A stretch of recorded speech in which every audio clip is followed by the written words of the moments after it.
जब पौराणिक कथाओं की बात आती है तो दुनिया के हर देश की कहानियों में अपना अलग इतिहास होता है। हमारे देश में भी कई ऐसी पौराणिक कथाएं प्रचलित हैं जिनके बारे में दुनिया अब तक अनजान है। महाभारत और रामायण जैसे महाकाव्य हमें कई हिंदू पौराणिक कथाओं के बारे में बताते हैं। ऐसी एक कहानी महाभारत ग्रंथ में आने वाले महान योद्धा अश्वत्थामा के बारे में बताती है, जिसे अंत तक दुख से भरा जीवन जीने का श्राप मिला था। जब भी अश्वत्थामा का जिक्र आता है तब उन्हें महाभारत के एक महान योद्धाओं का दर्जा दिया जाता है। कई लोगों का मानना है कि महाभारत के युद्ध के बाद भी अश्वत्थामा जीवित थे और कई लोग इस बात की चर्चा भी करते हैं कि अश्वत्थामा आज भी जीवित हैं। अश्वत्थामा एक ऐसे योद्धा थे जो अकेले दम पर पूर्ण युद्ध लड़ने की क्षमता रखते थे। कहते हैं कि भगवान श्री कृष्ण के श्राप की वजह से अश्वत्थामा आज भी इस धरती पर भटक रहे हैं और समय समय पर लोग इस बात के दावे भी करते हैं कि उन्होंने अश्वत्थामा को देखा है। तो क्या है अश्वत्थामा का रहस्य और क्या है उनकी कहानी, चलिए जानते हैं आज की इस वीडियो में। तो वीडियो के अंत तक बने रहिए। नमस्कार दोस्तों, मैं हूं आपका दोस्त राज और स्वागत करता हूं मेरे इस यूट्यूब चैनल में।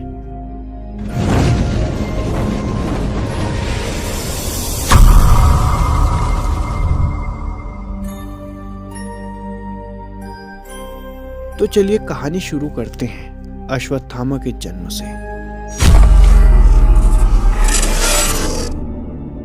अश्वत्थामा पांडवों और कौरवों के गुरु द्रोणाचार्य के पुत्र थे। मान्यता है कि महाभारत के युद्ध से पूर्व गुरु द्रोणाचार्य एवं उनकी पत्नी अनेक स्थानों पर भ्रमण करते हुए हिमालय ऋषिकेश पहुंचे।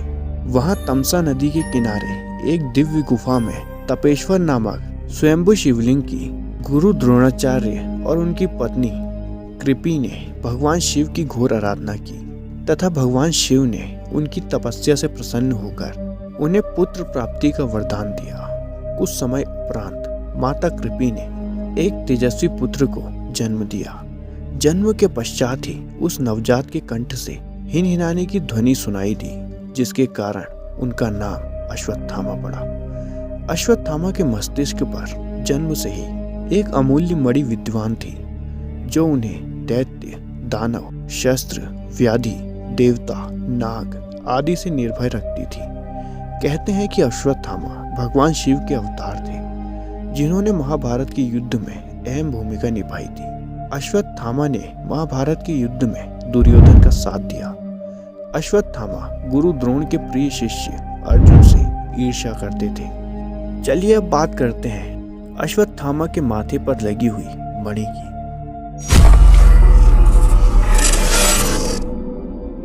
मणि एक प्रकार का चमकता हुआ पत्थर होता है। मणि को हीरे की श्रेणी में रखा जा सकता है। इन्हीं में से कुछ मणियां चमत्कारिक थीं। जिसके पास भी मणि होती थी वो कुछ भी कर सकता था। रावण ने कुबेर से चंद्रकांत नाम की मणि छीन ली थी। वही मणि आजकल वैद्यनाथ मंदिर में विद्यमान है। द्रोणाचार्य के पुत्र अश्वत्थामा के पास एक चमत्कारिक मणि थी, जिसके बल पर वो शक्तिशाली और अमर हो गया था। अश्वत्थामा के पास शिवजी द्वारा दी गई कई शक्तियां थीं। वे स्वयं शिव का ही अंश थे। उनके माथे पर लगी मणि के कारण ही उन पर किसी भी अस्त्र शस्त्र का असर नहीं हो पाता था। तो फिर बाद में अश्वत्थामा के सर से ये मणि कहाँ चली गई? चलिए अब कुछ देर इसकी बात करते हैं।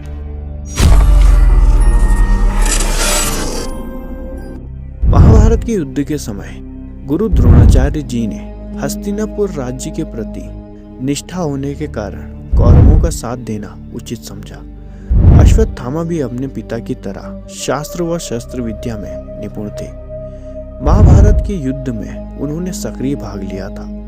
महाभारत के युद्ध में ये कौरव पक्ष के एक सेनापति थे। उन्होंने घटोत्कच पुत्र अंजन पर्वा का वध किया। उसके अतिरिक्त द्रुपद कुमार, शत्रुंजय, बलानीक, जयानीक, जयाश्व तथा राजा श्रुताहु को भी मार डाला था। उन्होंने कुंती भोज के 10 पुत्रों का वध किया। पिता पुत्र की जोड़ी ने महाभारत युद्ध के समय पांडव सेना को तितर बितर कर दिया।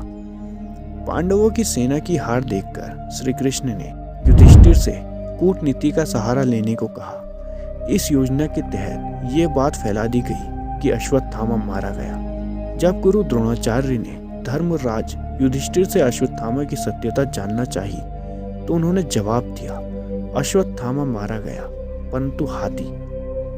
परंतु उन्होंने बड़े धीरे स्वर में हाथी कहा और झूठ बोलने से बच गए। इस घटना से पूर्व पांडवों और उनके पक्ष के लोगों की श्री कृष्ण के साथ विस्तृत मंथना हुई कि यह सत्य होगा कि नहीं कि परंतु हाथी को इतने धीरे स्वर में बोला जाए। श्री कृष्ण ने उसी समय शंखनाद किया जिसके शोर से गुरु द्रोणाचार्य आखिरी शब्द नहीं सुन पाए। अपने प्रिय पुत्र की मृत्यु का समाचार सुनकर उन्होंने अपने शस्त्र त्याग दिए और युद्ध भूमि में आंखें बंद कर शोक अवस्था में बैठ गए। गुरु द्रोणाचार्य जी को निहत्था जानकर द्रौपदी के भाई धृष्टद्युम्न ने तलवार से उनका सिर काट दिया। गुरु द्रोणाचार्य की निर्मम हत्या के बाद पांडवों की जीत होने लगी। इस तरह महाभारत युद्ध में अर्जुन के तीरों एवं भीमसेन की गदा से कौरवों का नाश हो गया। दुष्ट और अभिमानी दुर्योधन की जांघ भी भीमसेन ने मल्ल युद्ध में तोड़ दी। अपने राजा दुर्योधन की ऐसी दशा देखकर और अपने पिता द्रोणाचार्य की मृत्यु का स्मरण कर अश्वत्थामा अधीर हो गया। दुर्योधन पानी को बांधने की कला जानता था, सो जिस तालाब के पास गदा युद्ध चल रहा था उसी तालाब में घुस गया और पानी को बांधकर छुप गया। दुर्योधन के पराजय होते ही युद्ध में पांडवों की जीत पक्की हो गई थी। सभी पांडव खेमे के लोग जीत की खुशी में मतवाले हो रहे थे।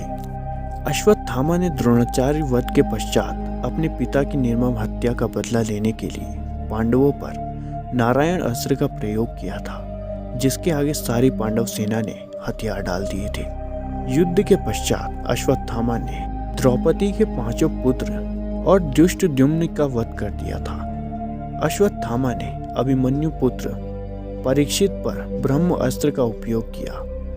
अश्वत्थामा अमर है और आज भी जीवित है भगवान श्री कृष्ण के श्राप के कारण। अश्वत्थामा को कोढ़ रोग हो गया। छुपकर वो पांडवों के शिविर में पहुंचा और घोर काल रात्रि में कृपाचार्य तथा कृतवर्मा की सहायता से पांडवों के बचे हुए वीर महारथियों को मार डाला। केवल यही नहीं, उसने पांडवों के 5 पुत्रों के भी सिर काट दिए। अश्वत्थामा के इस कुकर्म की सभी ने निंदा की, यहाँ तक कि दुर्योधन तक को भी ये अच्छा नहीं लगा। पुत्रों की हत्या से दुखी द्रौपदी विलाप करने लगी। उसके विलाप को सुनकर अर्जुन ने उस नीच कर्म हत्यारे ब्राह्मण के सिर को काट डालने की प्रतिज्ञा की। अर्जुन की प्रतिज्ञा सुन अश्वत्थामा भाग निकला। श्री कृष्ण को सारथी बनाकर एवं अपना गांडीव धनुष लेकर अर्जुन ने उसका पीछा किया। अश्वत्थामा को कहीं भी सुरक्षा नहीं मिली तो भय के कारण उसने अर्जुन पर ब्रह्मास्त्र का प्रयोग किया। अश्वत्थामा ब्रह्मास्त्र को चलाना तो जानता था पर उसे लौटाना नहीं जानता था। उस अति प्रचंड तेजोमय अग्नि को अपनी ओर आता देख अर्जुन ने श्री कृष्ण से विनती की, हे जनार्दन, आप ही इस त्रिगुणमयी सृष्टि को रचने वाले परमेश्वर हैं। सृष्टि के आदि और अंत में आप ही शेष रहते हैं। आप ही अपने भक्त जनों की रक्षा के लिए अवतार ग्रहण करते हैं। आप ही ब्रह्म स्वरूप होकर रचना करते हैं। आप ही विष्णु स्वरूप होकर पालन करते हैं और आप ही रुद्र स्वरूप होकर संहार करते हैं। आप ही बताइए, ये प्रचंड अग्नि मेरी ओर कहाँ से आ रही है और इससे मेरी रक्षा कैसे होगी? श्री कृष्ण बोले, हे अर्जुन, तुम्हारे भय से व्याकुल होकर अश्वत्थामा ने तुम पर ब्रह्मास्त्र चलाया है। तुम्हारे प्राण घोर संकट में हैं।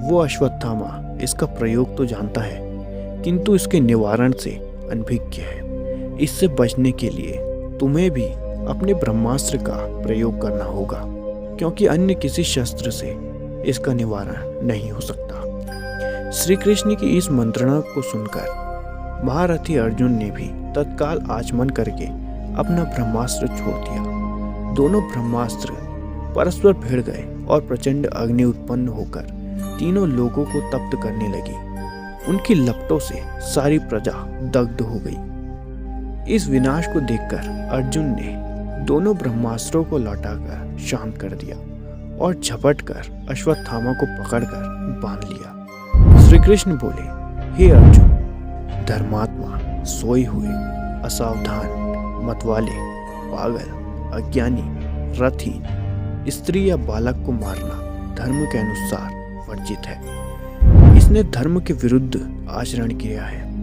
सोए हुए निरपराध बालकों की हत्या की है। जीवित रहेगा तो पुनः पाप करेगा, अतः तत्काल इसका वध करके और इसका कटा हुआ सिर द्रौपदी के सामने रखकर अपनी प्रतिज्ञा को पूरा करो। श्री कृष्ण के इन शब्दों को सुनने के बाद भी धीरवान अर्जुन को गुरुपुत्र पर दया ही आ गई और उन्होंने अश्वत्थामा को जीवित ही शिविर में ले जाकर द्रौपदी के सामने उपस्थित किया।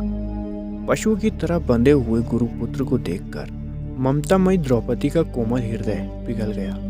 उसने गुरुपुत्र को नमस्कार किया और उसे बंधन मुक्त करने के लिए अर्जुन से कहा, हे आर्यपुत्र, ये गुरुपुत्र तथा ब्राह्मण है। ब्राह्मण सदा पूजनीय होता है और उसकी हत्या करना पाप है। आपने इनके पिता से ही इन अपूर्व शस्त्रों का ज्ञान प्राप्त किया है। पुत्र के रूप में आचार्य द्रोण ही आपके सम्मुख बंदी रूप में खड़े हैं। इनका वध करने से इनकी माता कृपी मेरी तरह ही कातर होकर पुत्र शोक में विलाप करेगी। पुत्र से विशेष मोह होने के कारण ही वो द्रोणाचार्य के साथ सती नहीं हुई। कृपी की आत्मा निरंतर मुझे कोसेगी। इनके वध करने से मेरे मृत पुत्र लौटकर तो नहीं आ सकते, अतः आप इन्हें मुक्त कर दीजिए। द्रौपदी के इन न्याय तथा धर्मयुक्त वचनों को सुनकर सभी ने उसकी प्रशंसा की, किंतु भीम का क्रोध शांत नहीं हुआ। इस पर श्री कृष्ण ने कहा, हे अर्जुन, शास्त्रों के अनुसार पतित ब्राह्मण का वध भी पाप है और आताई को दंड न देना भी पाप है, अतः तुम वही करो जो उचित है। उनकी बात को समझकर अर्जुन ने अपनी तलवार से अश्वत्थामा के सिर के केश काट डाले और उसके मस्तक की मणि निकाल ली। मणि निकल जाने से वो श्रीहीन हो गया। श्रीहीन तो वो उसी क्षण हो गया था जब उसने बालकों की हत्या की थी, किंतु केश मुंड जाने और मणि निकल जाने से वो और भी श्रीहीन हो गया और उसका सिर झुक गया। अर्जुन ने उसे उसी अपमानित अवस्था में शिविर से बाहर निकाल दिया। अर्जुन ने यह मणि द्रौपदी को दे दी और द्रौपदी ने उसे युधिष्ठिर के अधिकार में दे दिया।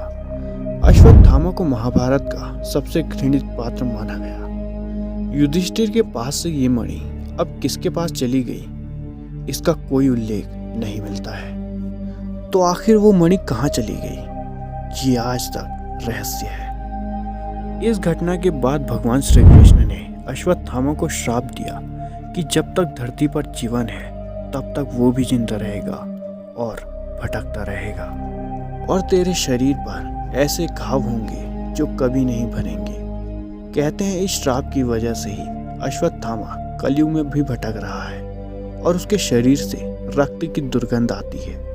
वैसे किसी ने उसे देखा तो नहीं है, लेकिन कई लोगों ने दावा किया है कि अश्वत्थामा आज भी जंगलों में भटक रहा है। समय समय पर लोग इस बात का सबूत भी देते रहे हैं कि अश्वत्थामा जीवित है, जिसमें से एक है असीरगढ़ किले से जुड़ी एक कहानी। असीरगढ़ किला मध्य प्रदेश के बुरहानपुर से लगभग 20 किलोमीटर की दूरी पर उत्तर दिशा में सतपुड़ा पहाड़ियों के शिखर पर समुद्र से 750 फीट की ऊंचाई पर स्थित है। बुरहानपुर खंडवा से लगभग 80 किलोमीटर दूर है।